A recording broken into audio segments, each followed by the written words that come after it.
Topic 3 of the day. Signs you know a game will be horrible. Tim likes it. Yes. We've already All right, identified so if Tim is excited about a game, it's going to be garbage. Because this is coming from the guy who was not excited for Metal Gear 5, but has been fucking banging the Tony Hawk 5 I was excited drum for Tony Hawk forever. Metal Gear 5? No, you remember? You were all like, I don't know, I didn't like Peace Walker. I don't know if I'm going to like this. No, but I was still excited for it. I was super excited for Metal Gear. All right. So this topic was originally going to be why you need to play Tony Hawk's Pro Skater 5. And it's not that. Because I can't, sit here and tell you that you should play this fucking Now, for the record, game. you haven't played it, though, right? I played it. Oh, No, you have. I apologize. Yeah. I thought you hadn't played it yet. I haven't played it extensively enough to really give a full review of the game. Sure. I've played enough to know its problems and to know what I like about it.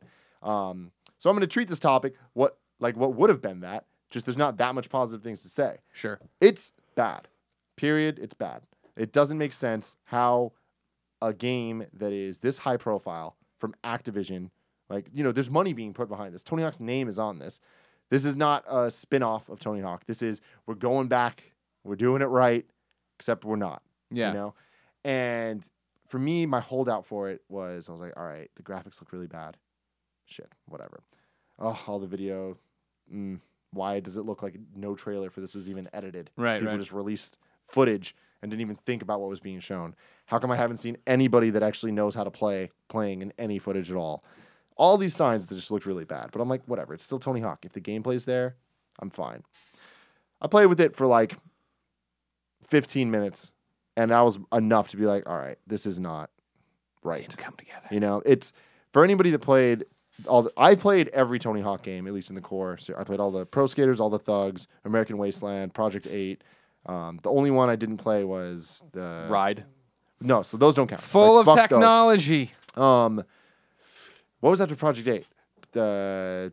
Whatever the hell it was called. It was another, started with a P. Breaking, I think. I'm just going to not move it. Okay. Yeah, sorry. That shit was bad. It was really, really, really bad. So playing the old games was amazing for me. That was a game I looked forward to every year. It was an annualized thing that was good. And you look back at Tony Hawk 2, 10 out of 10 from IGN. Tony Hawk 3, 10 out of 10 from GameSpot. Damn. These games were 10 out of 10 quality, right? Right. And now you look at this and you're like, what? And this is could Tony you imagine Hawk's, this would happen to right? your series? To Tony Hawk's Pro Skater 5. This is getting that title. And their whole thing is we're going back to the roots. And then I play it, I'm like, man, did you guys play the other games? There's no roots here. There's none of this makes sense. They got rid of the 2-minute run. I'm like, what? Did you play the other ones? This doesn't even fucking make sense. And Tony Hawk's Pro Skater 4 was a little bit more open, where you go in these big maps and kind of take missions from people. And this is more similar to that, except the maps aren't big. And there's no things going on in the level. There's no cars driving around or people NPCs or anything. It's just just bare, flat, empty land. And I'm like, all right, I can deal with that if the gameplay is right. The gameplay feels like Tony Hawk's Pro Skater HD that came out a couple years ago, which was also made by Robomoto. And it's close, but it's not right. This doesn't feel like Tony Hawk 3 or 4 or 2. This feels closer to 1. And that's not a good sign. That's a super fucking old game. And HD, I kind of, looked past its problems because I was like, it's Tony Hawk. At least You're getting a Tony Hawk. I'm getting a Tony Hawk that I haven't had forever. It looks fine for a downloadable PS3 game. Whatever. It has the classic levels. It was a semi remix of 1 and 2 together. I'm like, cool. I'm having 3 eventually with the DLC. I'm having fun with this. And I had a lot of fun with it. I played the shit out of it and loved it. This one takes away all the good things about that one and keeps all the bad stuff and then adds worse stuff. You've all seen by now probably the glitch videos. Yeah, it's awesome.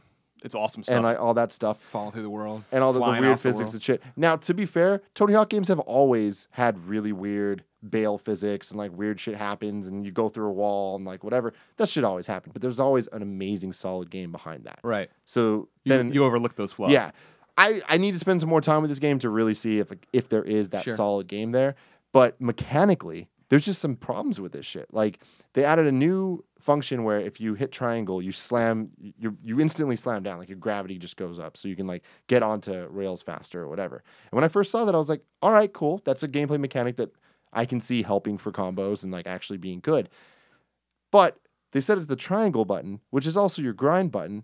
So that means that whenever you're near a rail, it does that thing where it's not sure if you're trying to grind or trying to Or fucking slam, slam. yeah. So you'll just fucking slam to the floor and your combo's done. And it's like, well, and if that was like a one-off thing, I'd be like, all right, whatever. That happened to me consistently in the little I was playing. So I'm like, well, that fucking sucks. Yeah. They changed this to reverts R1. You can change the controls, so that's not that big of a deal. But it's like, they're just fucking with shit. The great thing about it, and people are hating on this, but I think that they're just being assholes just to be assholes. The soundtrack's awesome. Playing through it, I'm like, it does feel like a Tony Hawk We got game. Good Charlotte in there? Like, Good Charlotte's not there. But Blink 182. playing through it, it does remind me of being a little kid. It feels like Tony Hawk. Wiz Khalifa. It just looks like a Tony Hawk game that... It looks like the HD version did, but the HD version was a fucking $10 downloadable title on PS3. This is a $60 boxed retail game. I thought it was just to download this game, and then I saw people on Facebook, the Kind of Funny Facebook group with photos of it. I was like, what the hell? Like, really? Like, whoa. I did not realize that was happening. You know what I mean? Yeah. And so to your question of, like, you know, what are signs games are bad? Like, we've talked about this a lot. So, I mean, some of it I'm sure will be, but, like, the first, of course, is when, like, no one is getting copies of this game. The gaming press, enthusiast press has been vocal about the fact that, heads up, none of us have this. We're not getting this. Activision isn't giving it out. And you know, that's usually, for 90% of the time, troubled waters. Yeah. You know what I mean? Very Something bad is happening. Mm-hmm. Yeah, it's a bad sign. Also a bad sign when your game is smaller than the day one patch, which is what is the case with the game itself is like 5 gigs. The patch is 7 gigs, something like that. It's a terrible sign for your game. So I think that's a terrible sign, but I also think that's being a little blown out of proportion. Like, to me, the sizes and numbers and stuff, I think the internet just likes to get upset about. None of that fucking matters if the shit say, like, who cares how big the patch is? The day one patches it's a normal thing. It's not good, but I don't think that that's a What's sign the point of of the fucking disc? Yeah, I don't agree with you at all. I'm totally with that, but I'm just saying, like, in the modern day of how games work, like, I don't think that the sizes of the install files matter. I do. I think that it matters a great deal when the patch that fixes the game is bigger than the game. I think that's absolutely relevant. I think that's a totally salient thing for people to be upset about, but I understand if some people don't. Or to be a sign of trouble. Yeah, like, so the game went gold early, and it clearly wasn't ready, and it's not uncommon. Day one patches are everywhere now, and that's fine. Even great games get day one patches. But the day one patches are not 7 gigabytes. Well, so and they're not. My thing is, I think the size doesn't matter. But it's more of a thing with Tony Hawk specifically. You can't play the game without the patch. Like, the on disc thing is only like the tutorial and like a free skate mode or whatever. So that's bullshit. Like, that there is a definite problem with the way this game was released. But I don't think the size is necessarily the problem.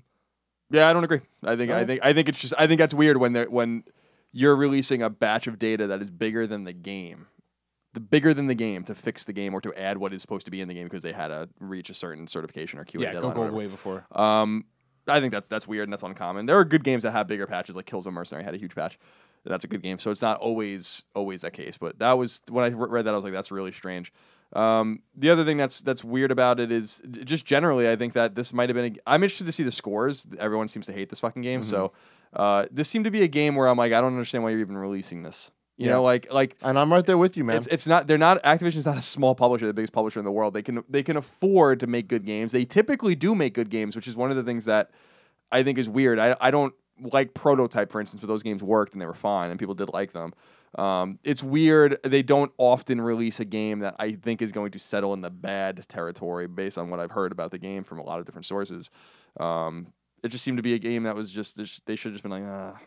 Like, and they shouldn't have identified that now. They should have in the summer maybe been like, this game is not ready. They knew. That's the thing you're talking about. Another sign is like, why were these trailers so bad? Trailers are when you're supposed to be using vertical slices and all that stuff to show a game that is not what you're going to get. You know what I mean? Why did they change the art style so late to be this cel-shaded stuff? So late. Why did it seem like they've been hiding this game forever? They have, you know what I mean? Like, it's a Tony Hawk game, and like it got announced by the fucking chef putting out a goddamn Instagram post when he set up the event. You so know what I mean? it first leaks from an Instagram post of some random person that shouldn't have done that. Yeah. Then it gets formally announced at E3 during Jeff Keighley's YouTube stream during all the other press conferences. Right. So everybody didn't even know it actually happened. Yeah. Like, me, being a huge Tony Hawk's Pro Skater fan, couldn't immediately find a trailer at E3.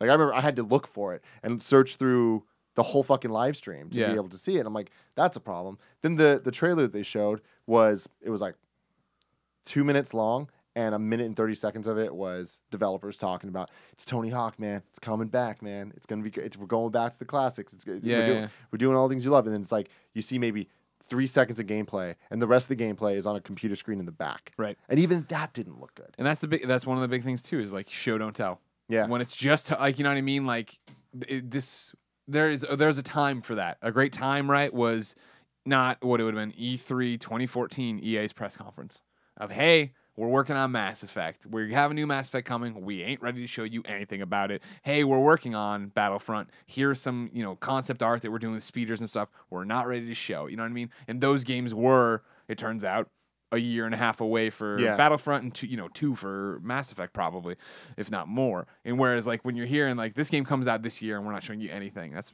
bad. Yeah. And this goes back to again on how you do it and how I knew Persona 5 wasn't coming out. Where was the information on this game? Mm-hmm. It's not suddenly going to pop up, and Persona is going to be an awesome game. So that's why it was like, well, this game's just not coming out. Mm-hmm. Whereas Tony Hawk, they're like, all right, yeah, we're going. You're like, I guess they're probably going. Yeah, I mean, it's so weird that they did release this game and that they are just pretending it's not bad. I don't even know. Like it's shocking to me that they can do this and that they would do this and that it makes any sense. Like had they known that it's going to be bad, if they were fucking around with it, like, oh, the physics are horrible, none of this makes sense, the bales look funny, all the characters look dead, even with the new art style, things are just fucking stoic and weird.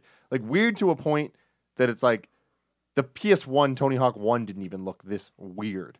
That looked like something. This just looks like, who the fuck approved this? Yeah, I mean, just based on what I've seen, I mean, again, I haven't played it, so I don't want to. Maybe I'd love it if I played it. I don't know. I don't want to make any assumptions. I'm just seeing people kind of go off on this game. The people have been skeptical of this game for a long time, and I think that Activision's calculus might be that like this game might not. Neversoft doesn't exist anymore. This is a smaller studio that doesn't really do anything. It's probably cheap to make for them to make this game, and their calculus is probably like we can probably sell a few 100,000 of these just based on them being on the store shelf, and reviews are not going to matter, and people aren't going to see them, and they might have buyer's remorse, but they're not. That's the thing, is that game publishers aren't stupid, and in fact, I would say the bigger the game publisher, the less stupid they are.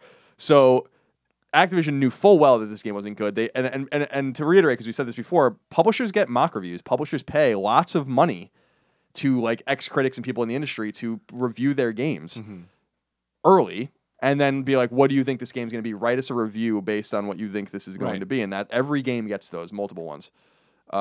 So I think that it's just there's got to be some sort of financial calculus behind it. The thing is that this is going to have long-term ramifications on Tony Hawk. And unlike Rock Band, which I think is ready to come back and is going to come back, I'm not sure how it's going to do. There's always going to be space for a good skate game, and I think they're fucking themselves. And what they're really doing is giving EA a way to come back in with Skate. Up for Skate to they are absolutely fucking teeing it up, and I bet you Skate is in development. So like, EA's probably looking at this being like, excellent. Yeah. Now we can come back at EA conference in E3 next year and be like, we Skate 4. Take a little slam at your publisher in a very cursory way. We know you guys are waiting for a real skateboarding game. We have a skateboarding game, and it's a fucking meatball down the plate for these guys to just fucking hammer. I'm so hungry every time you say it. It's interesting to me though, because looking at this and how much of a disaster it is, and the fact that they're still putting it out, my first gut reaction is, are they targeting the streamers and the Let's Play people that are gonna like just do dumb physics shit with this game? Great, because the first thing I saw Ray last night, Brown Man on Twitch, they're playing it, right? And I popped in and I watched for a while, and he's just like, this is and it's like, it's terrible in that way though, you know, and it's like. That's weird. If that's what they're doing, it's like, man, why'd you have to do that with Tony Hawk? Like, you could have just fucking put out. I think that's giving them too much credit. Me too. Oh, I think you get to the point of like, are we going to cancel this game or not? No, we're not going to cancel it because we will ship or sell through or whatever 1,000 copies, which will get enough to make back the money we put into it, or at least some of the money we put into it. Yeah, but it's just that's the weird thing, and that's why guys or studios and publishers really need to worry about their IP and their catalog, because this will have ramifications. Bad games always do injure the perception of future games out of that franchise. If they're bad, it just always goes that way. But maybe they were done with this. I mean, that's what sucks. I hope not. That's what sucks to me, is that this is it. This is my last chance at getting a Tony Hawk game, the one that I want. Tony Hawk's Pro Skater 5? Are you fucking kidding me? Yeah. Like, do you know how excited? I mean, you guys know how excited I was about this being announced. You want to shut up about it. That's insane that they're going back to the original naming scheme. Like, that says something. And this game does not say that. This game is just, it should have been everything gameplay, man. It's like, here's my thing. It is still fun. And like, it is still fun to play. And I'm enjoying it. And I'm going to beat the hell out of this game. Well, it is. Like, that's the thing. It's Tony Hawk, man. Like, it looks dumb. There's weird branding everywhere. Like, you're getting annoyed with your grind slams. Yeah, it sounds like a lot of fun. Yeah, but that's the thing, though. It's like, yeah, you have to work around it, but the game is there. It is fun. It's still Tony Hawk. I still enjoy it and skating around doing all this dumb stuff. But there's so much dumb little things for somebody that actually really enjoys the Tony Hawk gameplay and is good at it. Like the wall rides are just wrong. To wall ride in this game, Colin, you know how before you'd go against it and like go up on the side? You need to go straight into the wall, jump at it, and then you wall ride. Yeah, that makes fucking sense. This is the thing about they just didn't massage this game right. Wrong developer, wrong amount of money, wrong premise, maybe the wrong name. It seems to me that if like Activision again has the money to spend money on making the game properly, and since the home studio doesn't exist anymore for this series, they were making Call of Duty stuff, and they never saw it even exist anymore. Or if they do, they just disbanded them into other and folded them into like Raven and other studios that Activision owns. It's just frustrating that it's like I just think you have to take better care. It's like giving a game like Uncharted to, I don't know, fucking CyberConnect or something. It's like, all right, you guys can do this, right? And it's like, maybe they're just not up to the task. I don't know. I don't know these guys' history or whatever, but it just seems like this is a game that has a legacy and it needs to be treated better. If you're going to go mainline, which they did with Tony Hawk's Pro Skater, and also I don't retail. I don't think this is going to be the end of Tony Hawk, but I do think that this is going to have bad perception issues, and this is a weird move for Activision. And I cannot remember an Activision game that was released that seems like it's going to be outright bad since Declassified, and I don't know that they even published that game. I think Sony might have even published that game. So.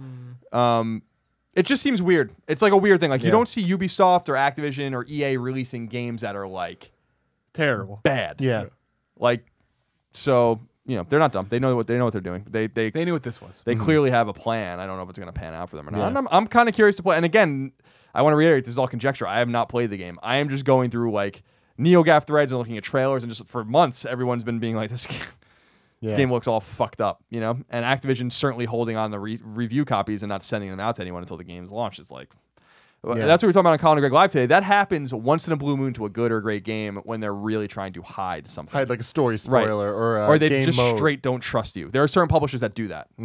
But when Greg said 9 out of 10 times, I'd say 95 out of 100 times. I'd say even more than that. When a game is delivered or you don't get a copy of it before the day comes out, like and you're in the enthusiast press, it's bad. Before we move on, is there any other, like what are other signs besides that? I mean, you guys have a lot of experience when it comes to dealing with this stuff. And I think we've laid a lot out, right? Developer is the big one, I think, personally. Sure, you can tell by somebody's history. You know what I mean? Again, these aren't telltale like this game's bad because of this developer. It's just saying like it's like Lady Liberty with her fucking blindfold on, and you give her a scale, and it's like knowing what you know.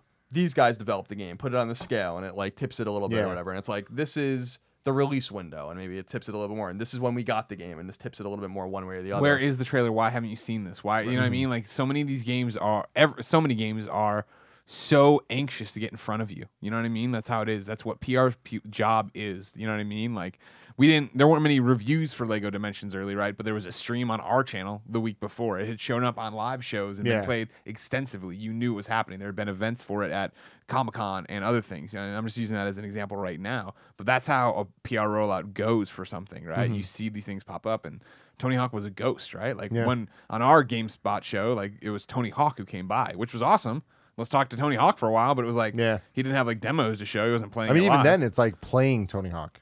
We've been to a whole bunch of different events and stuff, and I don't think Tony Hawk was ever playable. I might be wrong about this, but I don't think it was ever playable on the show floor for the public. Right? Like, was it at GameStop? I thought we walked by one at the GameStop Expo. You're right. It was. Yeah. But because I know that it was playable at some point. Like I was invited to play it at different points, but it wasn't at E3 on the show floor. Sure. And at Comic-Con, it wasn't on the show floor either. So I mean, those are definitely signs too. Right. Playable for the public at events where it's playable for other people. Yeah, there are signs. It's just the thing is that again the Lady Liberty kind of or the Justice and not Liberty Justice.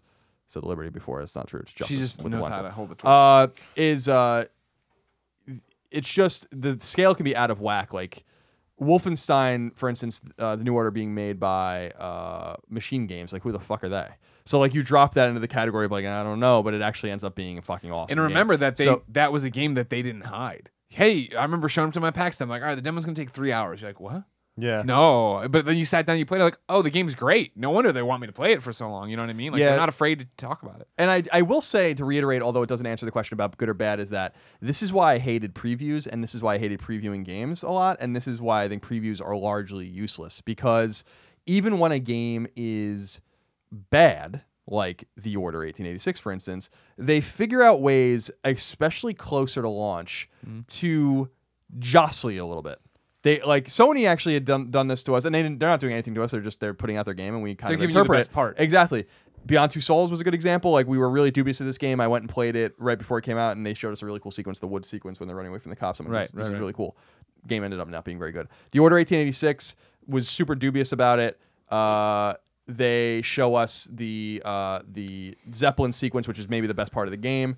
I was like, okay, maybe there's promise. Yeah, they've turned it around, right? Exactly. And Knack again, like Knack is a really great example because Knack is like I played Knack at E3. I don't think I wrote anything about it at E3, but I was like, oh, this is actually coming together. Like, this game I think is gonna be fun. Knack was one of those games where like I remember when people were playing it before it came out and they're like, this game's bad. And I'm like, really? I didn't like it. I was like, I could understand it not being good, but there was nothing about what I had seen to indicate that it was going to be bad. And so I guess what I'm saying is that like the proof's ultimately in the pudding. It's only when you get the full experience in the full game do you have any idea how the game really is. And that's why previewing to me was always a matter of like, I want to be honest and brutal when I need to and give it praise when I need to, but it was all about that balance because it's like I don't really know. Yeah. You know, this is my interpretation of what I've been shown from this vertical slice, as opposed to reviewing the entire game where you get the whole package. And that's why I think like people just need to be a little more wary of previews. Not because people are writing previews that are not honest, but because previews are just based on what they want you to see. Yep. And it always works to the game's benefit. And that's what was alarming about Tony Hawk. There was nothing they wanted us to see. Yeah. Lil Wayne. They wanted us to see Lil Wayne. I don't know. He's a playable skater in the game. He's a famous skateboarder. Do they have 311 in the game? 311's not in the game. No. 311 Sweet Tooth is, though. Weedus. So that's great. Wait, Sweet Tooth, Twisted Metal character? Mm-hmm. Really? And Ratchet and Sackboy. The PlayStation exclusives? Version. Okay. Yeah. You got Master Chief in the other one? No. They got someone else. I don't know. There's some weird robot Major thing Nelson? I saw. No. I don't even know, Greg. Vector Man. I don't even. Vector Man? No. It does kind of actually look like Dreamcast Vector Man. exclusive. Yeah. Which is funny you say that because Tony Hawk 2 on Dreamcast was like the best version of that game. I played them on PS1. Me too. But the Dreamcast one was fantastic.